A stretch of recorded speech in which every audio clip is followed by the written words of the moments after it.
Welcome, everyone. This is Recovery Dharma. My name is Julia. I'm one of the facilitators in this extraordinary community of people, and I'd like to invite the chime to sing, and that is the call to come home to yourself, to your practice. Welcome, everyone.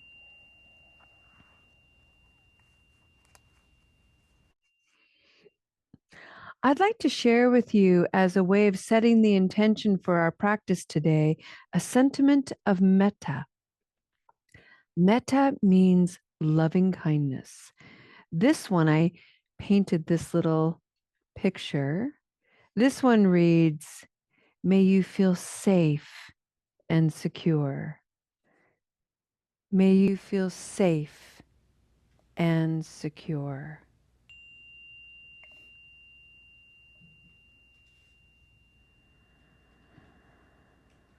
Take a deep breath, friends, and arrive fully. Normally on Wednesdays, we study Zen masters, and we've been working through the ancient text called The Guide to the Bodhisattva's Way of Life. And this is a little departure from the typical Zen practice. It is an ancient work written, well, it wasn't written in the 8th century. It was an oral tradition for a long while. I don't actually know when the first translation was written, but it comes from an 8th century monk in India. His name is Shantideva. And we've been studying his perspective of relying on patience. And I forgot the book today. So we all get to invite that to be perfect. And rather than, you know, belabor why I forgot it and so forth, I just forgot it. We're going to leave it at that. However, we're going to use the sentiment of relying on patience to pivot into this month-long theme in November, which is the 4 practices of generosity. And I think Lo will put the image of that kind of toward the end of the meditation. I think that'll work. The 4 practices of generosity.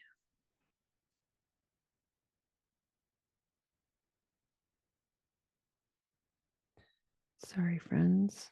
I wanted to bring that up for myself. So if you'll bear with me for 1 second. I want to mention to you what the 4 practices are. And then I'd like to bring you into a visual meditation. The first practice of generosity is to give confidence.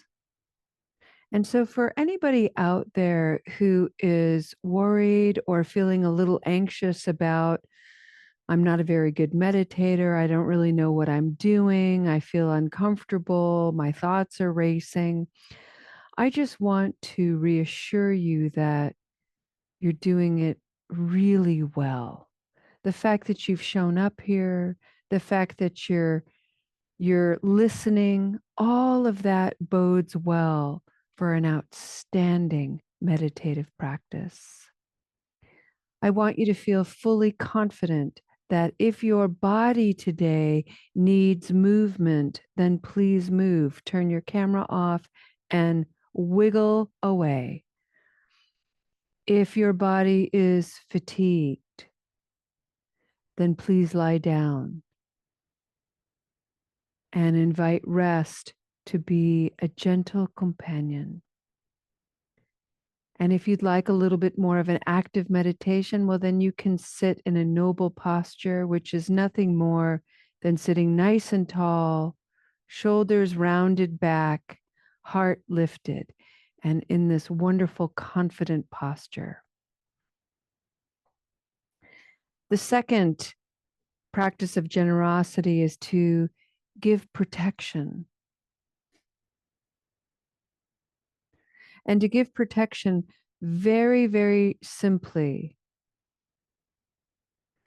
is to remind everybody here of your capacity for resilience and resourcefulness.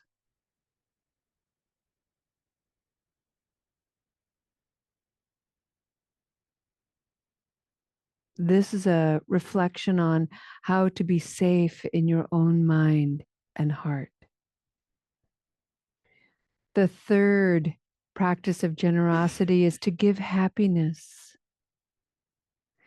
And this isn't all about making people smile or laugh, although that can be part of it. This is a different thing. It's about creating the conditions whereby another person can feel joy arising. This is a practice that reminds people to take stock of the wonders in their life and to cultivate curiosity. These are the qualities of lasting joy. And then the fourth practice of generosity is to give wisdom. And this fourth one, which we'll speak to toward the end of the month, is about sharing the Dharma, the teachings of the Buddha, maybe even offering meditation if that's something that you're comfortable doing with your friends and family and coworkers. It's also something much more. It is about taking this practice and making it come alive in you well enough that you become a living, breathing instrument of peace. Being around you feels good. It feels like the sun on a rainy day. That's what wisdom is like. It's fresh air, new views, and we all have the capacity to become that.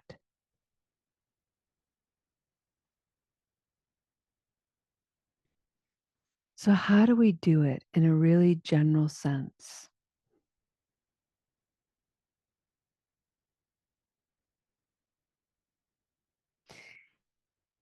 Yesterday, I was listening to a teaching by an Irish mystic. His name is John O'Donohue. And he was sharing a story that I'll paraphrase for us today about the value of letting things be for a while so that they have the opportunity to grow. I invite you to take a deep breath.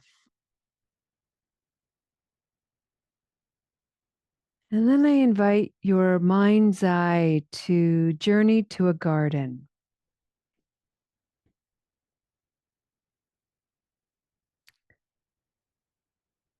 And I'd like you to imagine this garden is really well tilled.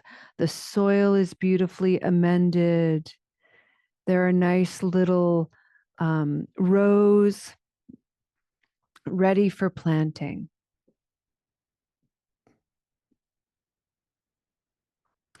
And I'd like to invite you to imagine that you're carrying some kind of seed stock and invite whatever seeds that are coming alive for you to be right, to be perfect. This is what you're planting. It could be sunflower seeds, corn seeds, potato seeds, plugs, onion starts.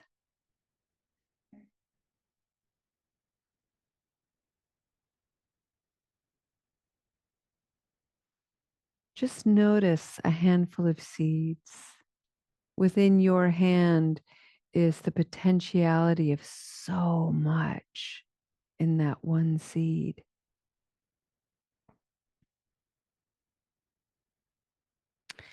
And then imagine yourself planting those seeds and covering them up with the soil and watering them and feeling good about your efforts. And you've just planted all of this potentiality and you've sort of hidden it into the mysteries of the earth. What's going to happen next is anyone's guess, right? We don't know. We don't get to see. The earth and the seed are now going to have a secret relationship and a conversation that we can't hear unless we interfere.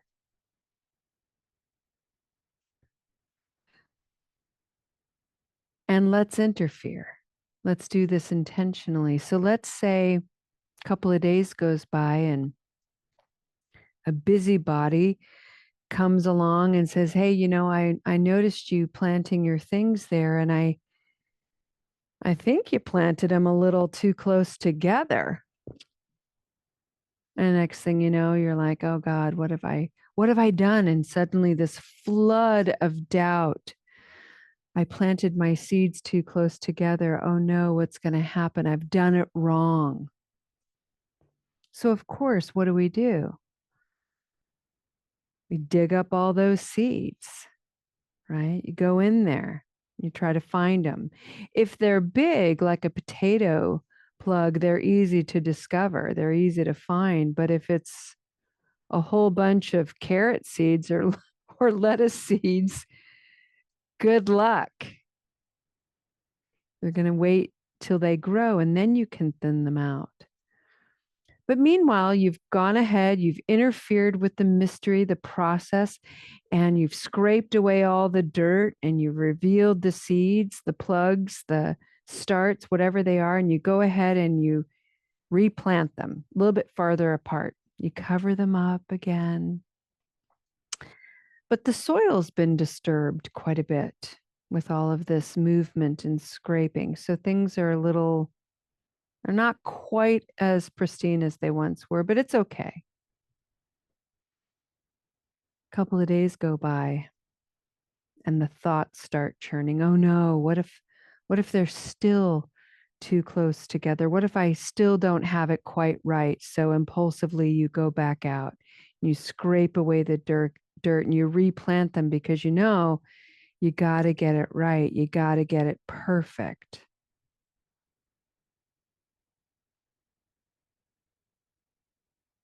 And the invitation here, friends, is who is saying that?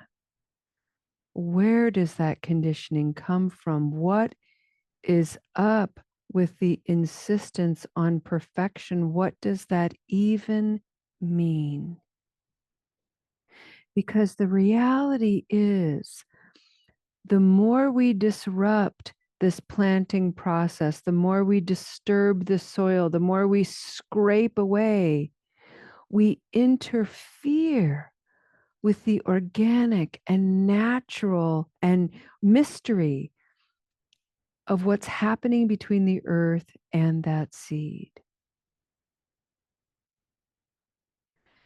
It is so important at some time to let it be, to let what you can't see happening to just happen, to trust that something's happening.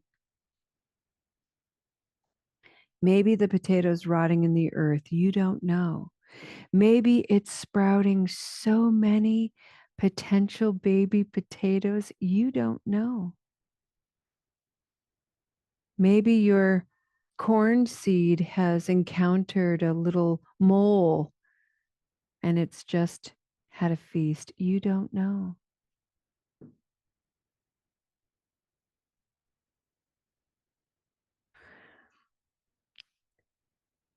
I bring this forward, friends, because the generosity of the garden and our effort to tend to it is a metaphor for the garden that is your own mind and heart.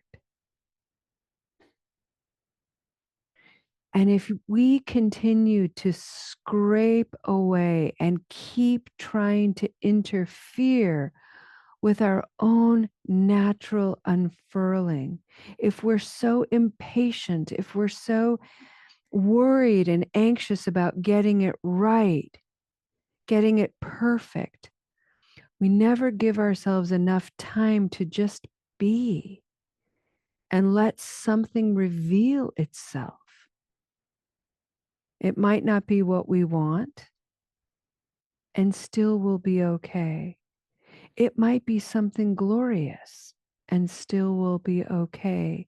The point is, we have to give ourselves space and we have to have patience to wait and see.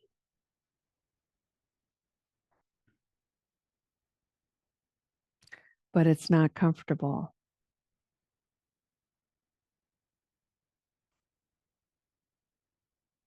So, what do we do in that waiting period, in that discomfort?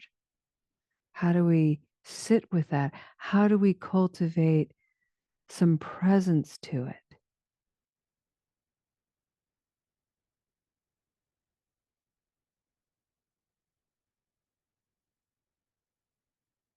This is one way. We come to a recovery Dharma meeting, we join a meditation.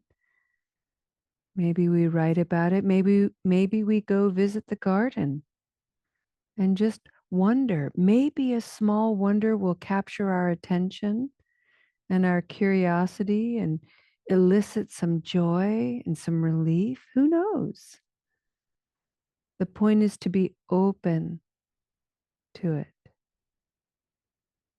Stop all the impulsive interfering and just let things be.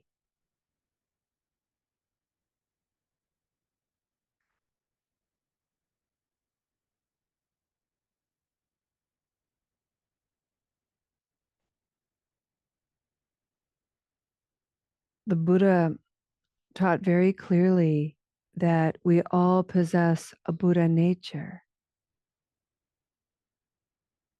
which is fully enlightened, limitless in its capacity for presence, kindness, compassion, joy.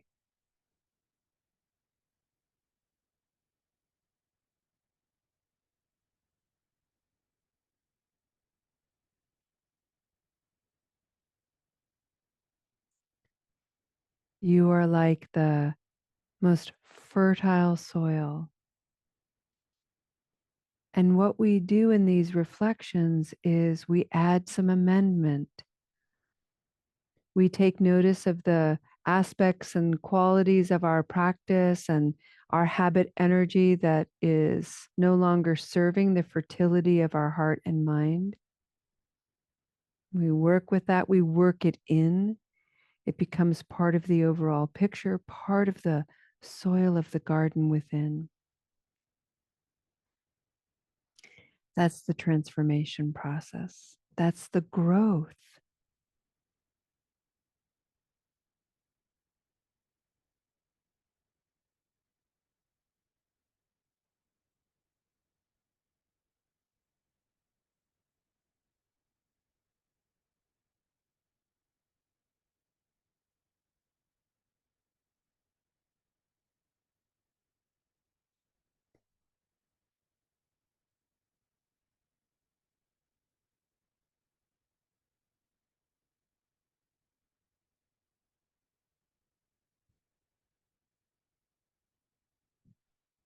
We can think of stepping on the journey of recovery as a seed that we're planting. We're planting this idea that we want to understand our relationship to negative habit energy. We want to understand the conditions of our habit energy.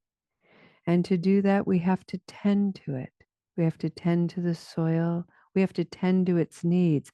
And part of that tending is to sometimes let it be.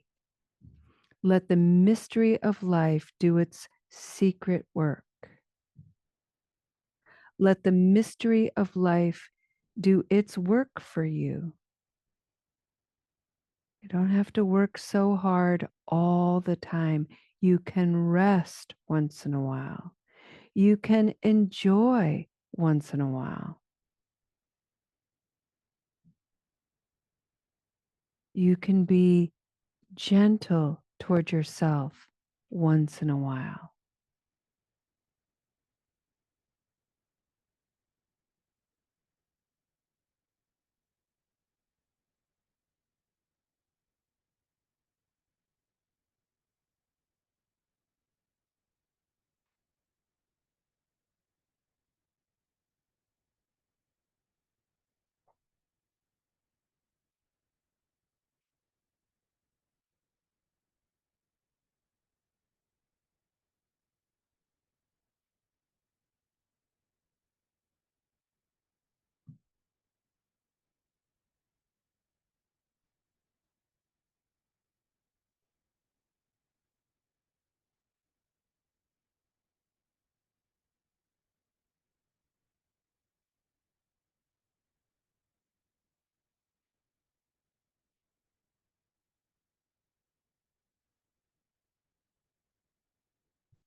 Give confidence to yourself, friends. Give happiness to yourself. Give protection to yourself. And by all means, don't forget your wisdom.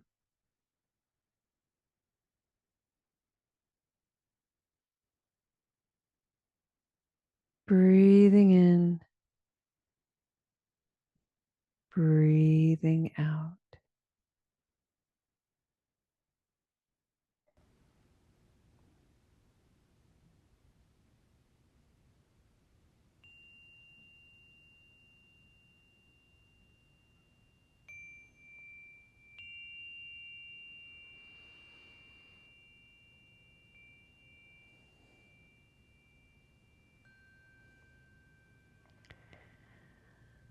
Practice today with a dedication of merit. Take a noble posture in your bodies, friends, and really take a moment to come into a posture in your body where you can be reminded all my struggle, all my negative habit energy, all my story, it's all there. And it's not the only thing that's there. What's also there is a wellspring of wisdom and love, of brightness and creativity, of laughter and curiosity, of generosity and profound care. All of that is there as well. So if we can sit in a way where we can get a little bit taller and lean into those qualities that have been buried and need a little bit of nurturance so we can allow them to grow. That's what we're endeavoring to do here. And then if it's comfortable, you can bring your hands to your heart. And we will invoke these beautiful words to remind us of our own sacredness. May you be at peace. May your heart remain open. May you awaken to the light of your true nature, and may this change you. May you be healed, and may you be a source of healing for all living beings. Your presence here today is an extraordinarily beautiful act of generosity. The impression you leave in this space, the inspiration you leave in this space, we all benefit from it in ways that are absolutely priceless and immeasurable. I hope you have a beautiful day today. We'll see you next time. Namaste.